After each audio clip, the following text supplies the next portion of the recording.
Great to be back once again on your Saturday Sports Business Show, Sports Exchange.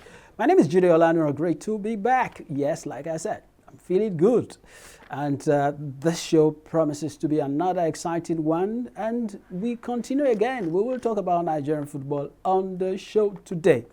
We're still talking about the aspiration of some people who want to run Nigeria football. Yeah, as the president of the Nigerian Football Federation. We have a guest in house, and just before then, that will be during the dugout segment anyway. But you know how we do it. Just before then, let's quickly go on a break. When we return, we take some of the news making round as far as sports business is concerned, from Nigeria to the global scene. Don't go away.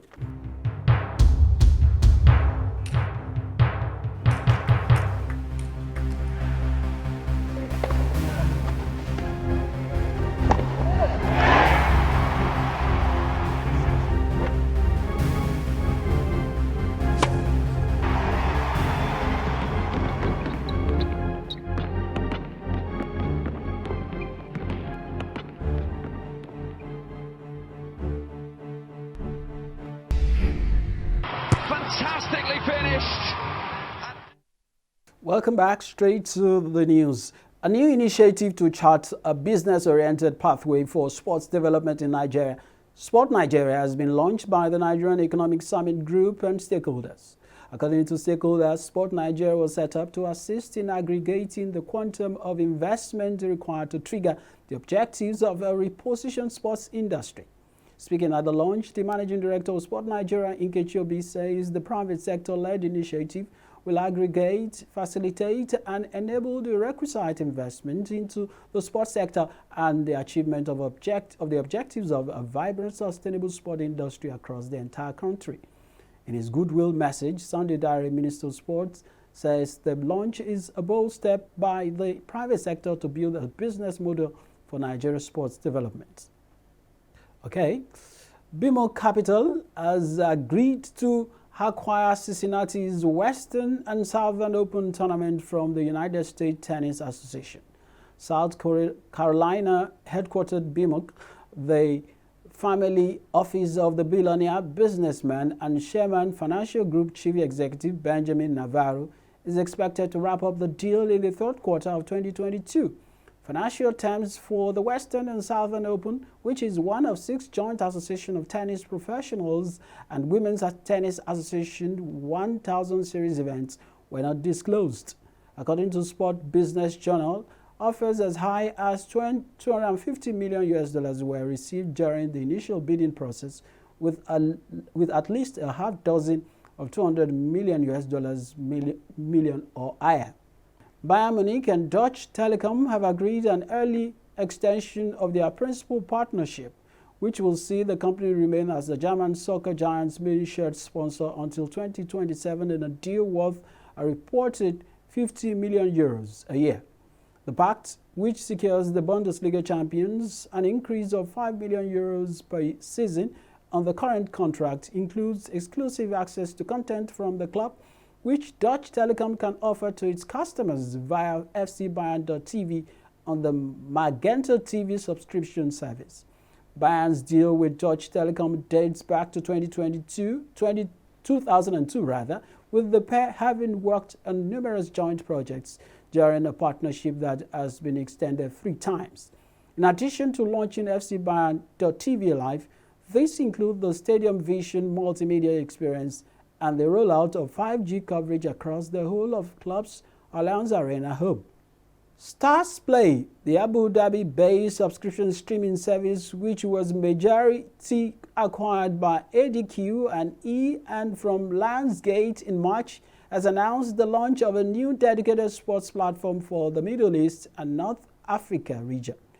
For its first 3 years, Stars Play Sports will be anchored by the media company's coverage of Italia top-flight soccer Serie A.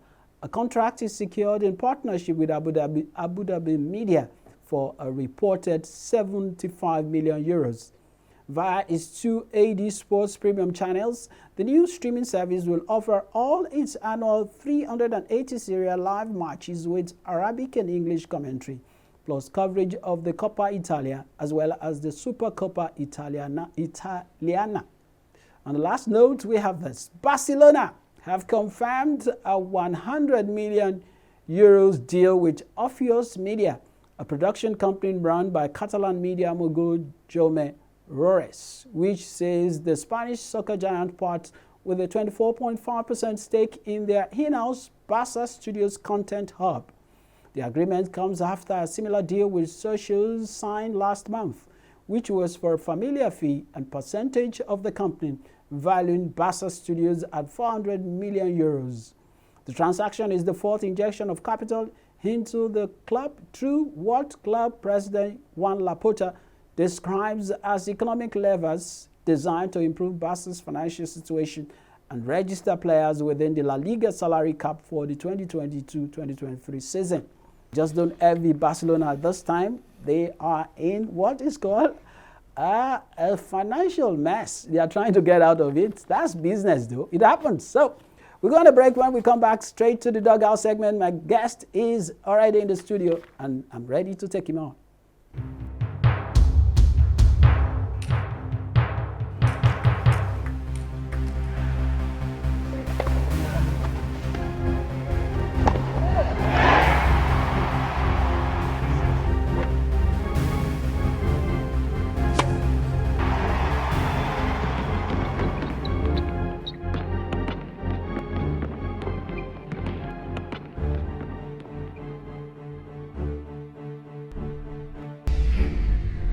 Fantastically finished.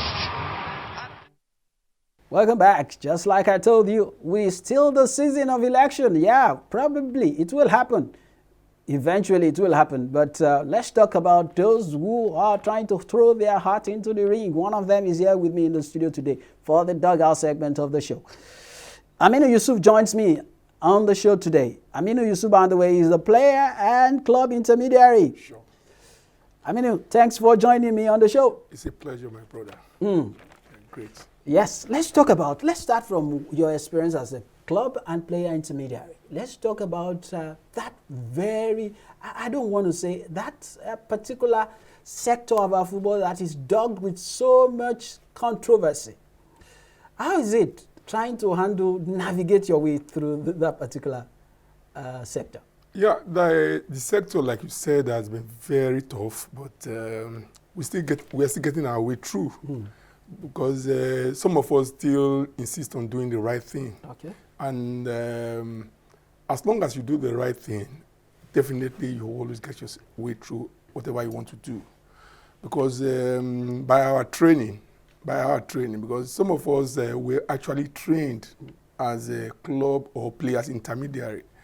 Like when I got my license first time, I did the FIFA exam. Don't forget that it was formerly called FIFA player agent or FIFA player agent. But now it has been changed to player intermediary licensed by the Nigerian Football Federation, because now you are licensed through your federation. So it has been easy for some of us because we do the right thing.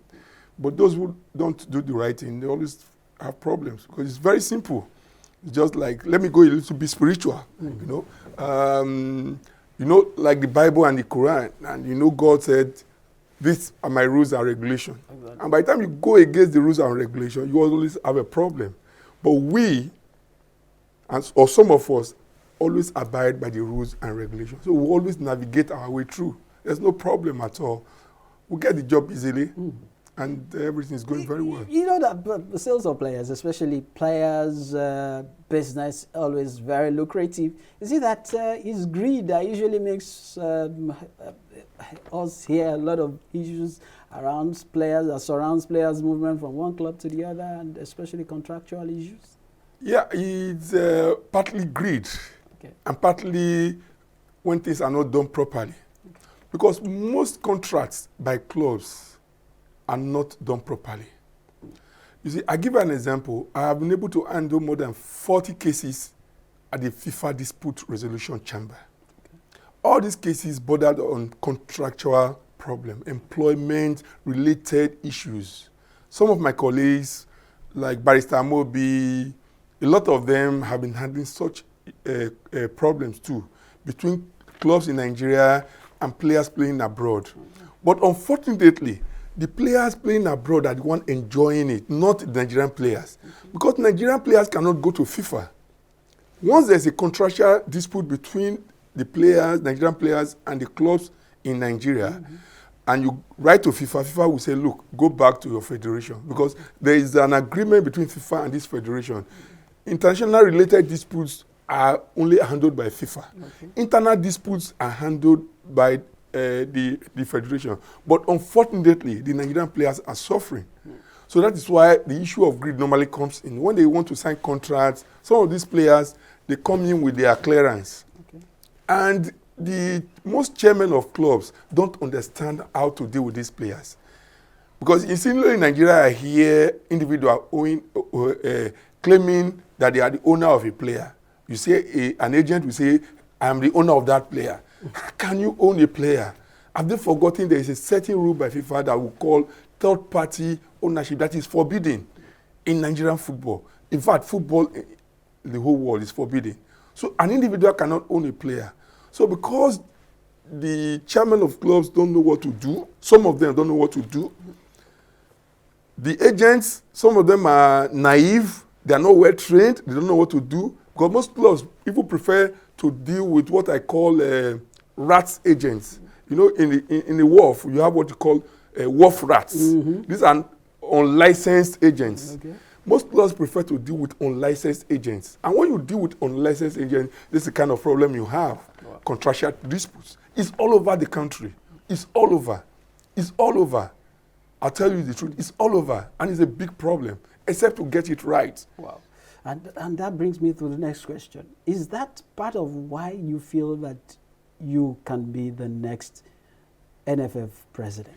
Well, it was an ambition I was nursing. But when I had some of my friends coming out as president of NFF, I have dropped that ambition for now. I have gone back to school. Okay. I want to re-educate myself. I want to get to know so many things, because you can't just go there and say you want to be the president of the NFF and you go and mess up. Okay. So I'm keen at the back of some of my friends. I've not decided. Which one, yes? Well, I leave that to my conscience. I won't devote that out now. But you don't have do you have a voting right at the Congress? No, I don't have a voting right, but I can influence. Electoral Congress. I can influence. Okay. I'm a member of the player union. Okay. I am also very close to most club chairmen. Okay. I also work as a club intermediary. I'm a stakeholder. Oh, wow. I can influence. Exactly. I can influence. I can influence. I can get some votes for some of my friends. So I keep that. I won't say that out now. But are you satisfied with the level Nigerian football is? Let's talk for about. Of course, let's talk about what is happening domestically. Look at the FA Cup. You look at the league. Are you satisfied with what we have right now? Well, we cannot get it all. It cannot be 100%. But I think if I'm able to score both competition, the league, the FA Cup, we are below par. Because primarily, we are not running professional football. What we are running in Nigeria is a glorious amateur football. What makes it professional? Tell me. You are not paying players at when due. Clubs are not run professionally. Do you know some clubs in Nigeria are not even registered with the CAC, but they are playing the league? But it is part of the requirement.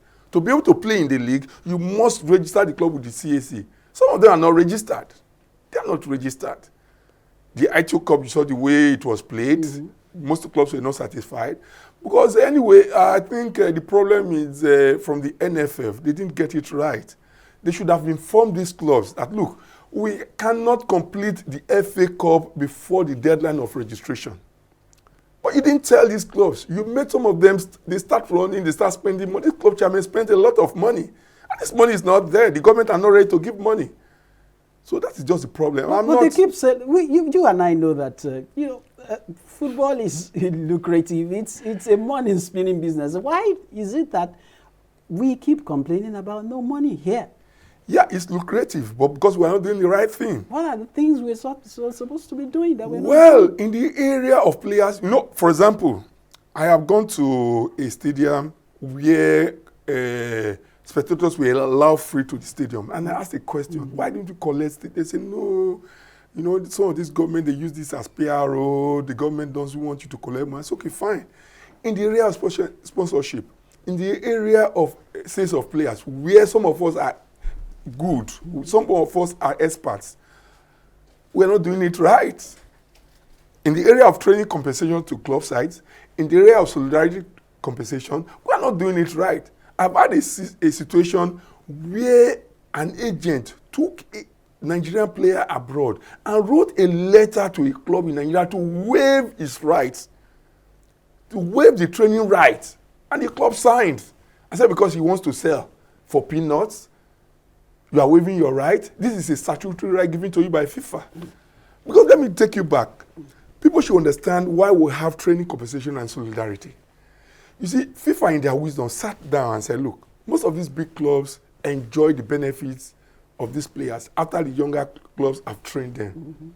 Then they decided to bring in what we call training compensation and solidarity. These are your own rights that you have to get for training these players. But most of these clubs don't know. These players will just move, and the club will send you a letter and say, sign a waiver that you are not going to collect your rights. Come on. It's one of the aspects that is killing the lucrative side of Nigerian football. I'll give you an example. It's a club A. I was the club intermediary. We sold this player to club C in the UK, and we started the clause. We call it after sales. Okay. We started the clause on the transaction. Okay. Though the club got good money from club C. Then club C sent this player on loan. The chairman of the club called me and said, Yusuf, we are wasting time. This player is just going on loan. We are not getting anything. The initial money we got is enough. Can we write this club? Tell them to just give us something. I said, no, it's like you are selling, just hold on. This other club knows what they are doing. But do you know what? After about 2 years, this player was sold to another club D for a very big amount. They did not came back to the home club in Nigeria. As I speak with you, every year, this club in Nigeria is still getting about 47,000 euro for the clause I inserted at that time, that 20% clause. Wow, that's big money. Every year. This player is no longer with the club, but they're still getting 47,000 euro every year because of that sell-on clause we put. How many clause we insert a sell-on clause on a transfer? None club will do that because they don't know what to do. So the way it is now, because of time, it appears that, of course, we are at that road where we have to decide who can change the face of Nigerian football now. Of course, we've seen players coming out, former players coming out. We've also seen administrators coming out. Where do you stand? Because are you one of those who feel that footballers also should run the affairs of football, or as long as the person is competent and has the network? Yeah, that's just the answer. If the person is a former player, is competent and has a network, let them take it. I'll take you back to what is happening in Cameroon with Eto'o. You can see that Cameroonian football is getting better. The same thing can happen. I'm not saying that it's only those who play football that can do it better. Oh, there's this young chap that's working with CAF presently. He used to be with NFF. Fantastic young man. We've interviewed him on the show. Oh, fantastic young man. The brain is there. Fantastic young man.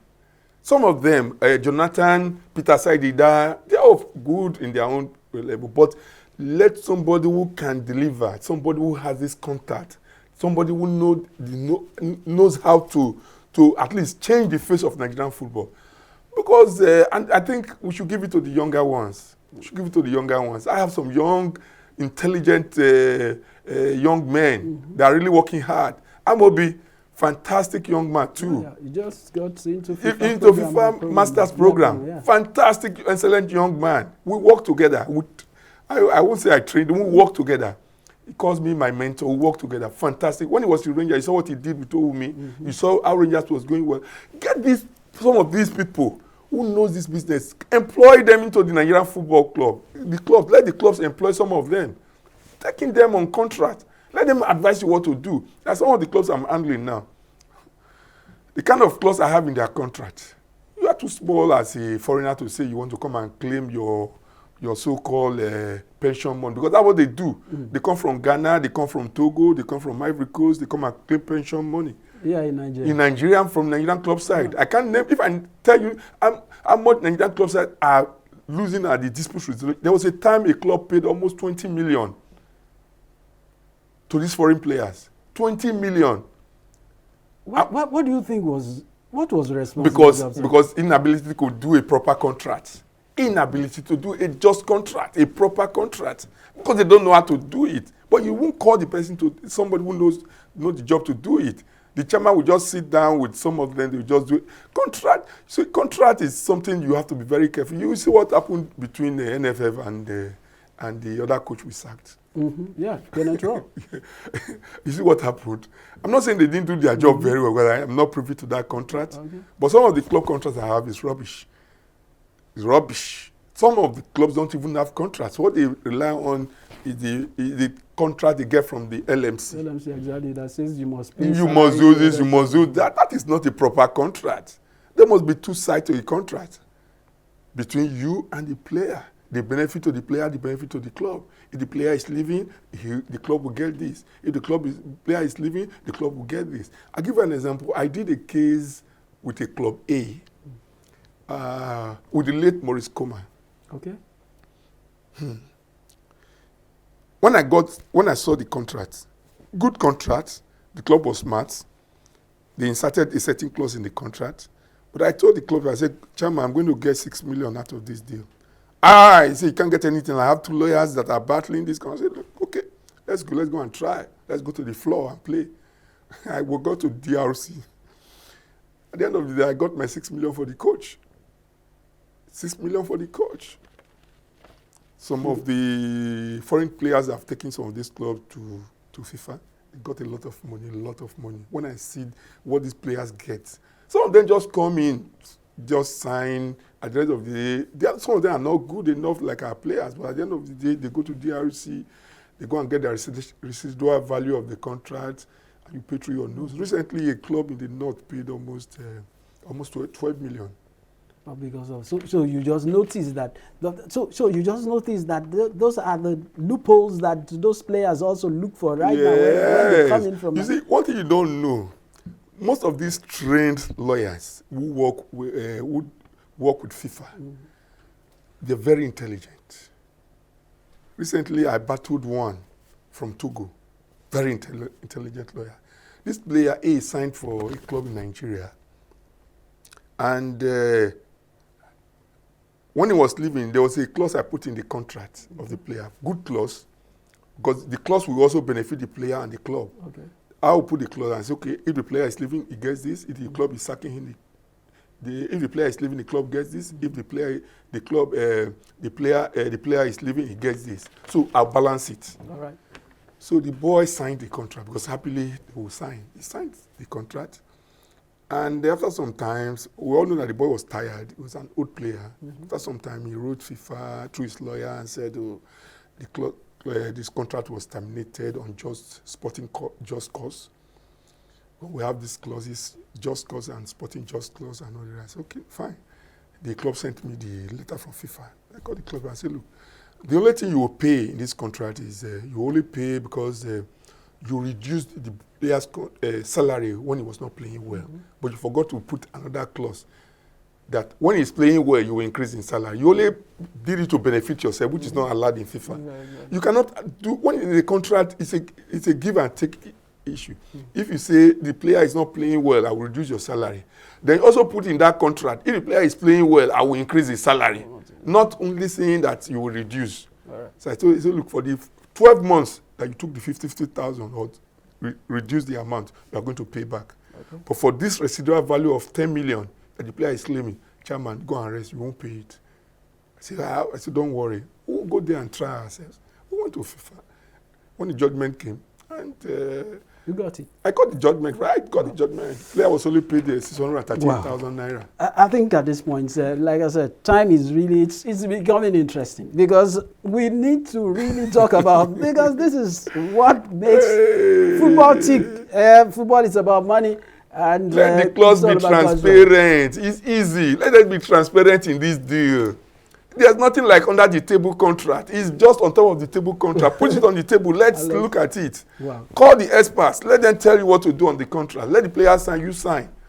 Okay, going forward, I think that's it. We will keep the conversation. I must say thank you very much, Aminu Yusuf, for joining me on today's show. Yeah, it's great. It's a pleasure discussing this with you. Okay, that's player and club intermediary Aminu Yusuf. We've been talking about we actually wanted to look at his aspiration to become the president, but he said he would rather support another person.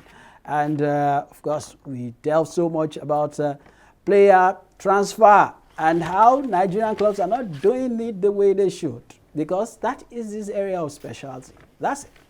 Anyway, thank you very much for joining me. Don't forget you can send your messages to our social media handle. I've got my personal Twitter handle as well as that for the program, Sport Exchange 24 on Twitter, on Facebook, and yes, and also don't forget that YouTube channel is also very active and alive. Yeah, it is alive.